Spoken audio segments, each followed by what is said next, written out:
ಆಗ ಯಾರ ಮಾರಾಯ ಮಧ್ಯದಲ್ಲ ಬಂದು ಹೋಯ್ತಾರ.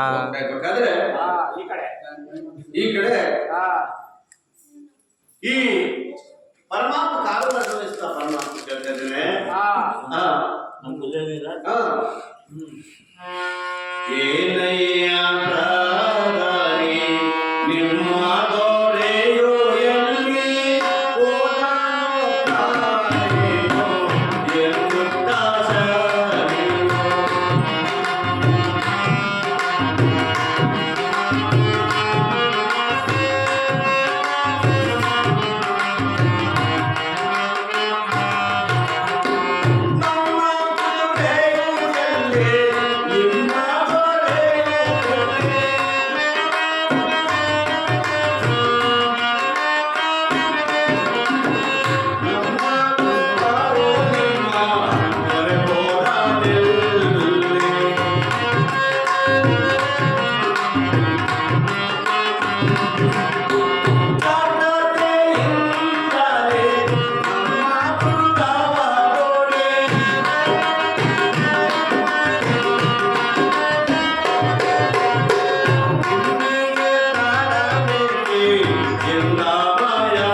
ಹೊಂಟೈತಲ್ಲ ಕುದುರೆ. ನಿಮ್ ದೊರೆಯಲ್ಲಿ ದೊರೆ ಕಾಡ್ ಮದಿದಳವ್ರೆ. ಏನು ಸಮಾಚಾರ? ಓದಂತ ದೊರೆ ವಾಪಸ್ ಬರ್ಲಿಲ್ಲ, ಮೋಸ ಮಾಡ್ಬೇಕಂತ ಮಾಡಿದ್ದಾನೆ. ನಾನು ಕುದುರೆ ದುಡ್ಡು ಕೊಟ್ಟಿಲ್ಲ.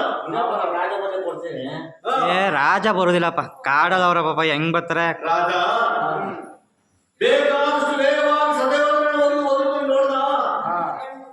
ಇವತ್ತು ಕಾಲ ಓದೋದ್ರೆ ನಾನು ದೊರೆ ಆಗ್ಬೋದು ಮಂತ್ರಿ. ಆದ್ರೆ ದುಃಖ ಮಾಡ್ತಾ ಇದ್ದಾರೆ. ಪ್ರಜೆಗಳನ್ನು ಮಕ್ಕಳಂತ ಸಾಕ್ತಿದ್ದ ನಮ್ಮ ದೊರೆಯನ್ನು ಓದಲು ಕಾಣಲ್ಲ. ಅಯ್ಯೋ ಅಂತೇಳಿ ಎಲ್ಲರೂ ದುಃಖ ಮಾಡ್ತಾರೆ. ಕೂತಿರೋರೆಲ್ಲ ಹೇಳ್ತಾ ಇದ್ದಾರೆ. ಸತ್ಯವಂತರಾದ ದೊರೆ ಬಡವರಲ್ಲಿ ಯಾರು ಅಸ್ಕಮನಿದರು ಯಾರು ಮಾಡಲ್ಲ, ಯಾರು ಅರ್ಥ ಅಂತ ಹೇಳಿ ಕುದುರೆ ಕೊಟ್ಟು ಆಳುಗಳು ಕಳಿಸ್ತಿದ್ರು ಮನೆ.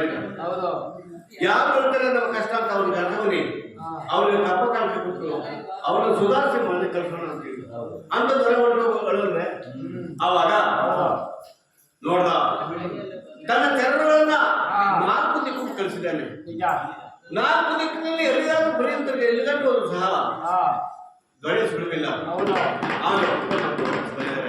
ಏನಪ್ಪ ಇಲ್ಲ ಸ್ವಾಮಿ, ಕುದುರೆ ಹೋದಂತ ಜಾಗ್ರತೆಯಿಂದ ಹೋದ ಕುದುರೆ ಬಾರಿ ವೇಗವಾಗಿ ಯಾವ ಸಮುದ್ರಕ್ಕೆ ಬಿದ್ದೈತೋ, ಯಾವ ಬಟ್ಟಕ್ಕೆ ಬಿದ್ದೈತೋ ನಮ್ಮ ರಾಜರು ಬದುಕವರಿಗೆ ಗ್ಯಾರಂಟಿ ಇಲ್ಲ ಅಂದಾಗ ಬಂದ. ಭಂಡಾರ ಅಂತಕ್ಕಂಥ ಹಣವನ್ನ ತನ್ನ ಮಂತ್ರಿ ತಂದುಕೊಡಕ್ಕಾಗಲ್ಲ. ರಾಜಮಾತೆ ಆದಂತ ಪ್ರಭಾವತಿ ದೇವಿಯನ್ನ ನಮ್ಮ ತಾಯಿ ನಮ್ಮ ದೊರೆಗಳು ಬರೆದು ಇನ್ನೊಂದು ಲೇಟ್ ಆಗ್ಬೋದು. ಆದ್ರೆ ಕುದುರೆ ಮಾರಿ ಕುದುರೆ ಕೊಡಿ ಅಂತ ಹೇಳಿ ಹಿಂಸೆ ಮಾಡ್ತಾ ಇದ್ದಾರೆ. ಎಷ್ಟಪ್ಪ?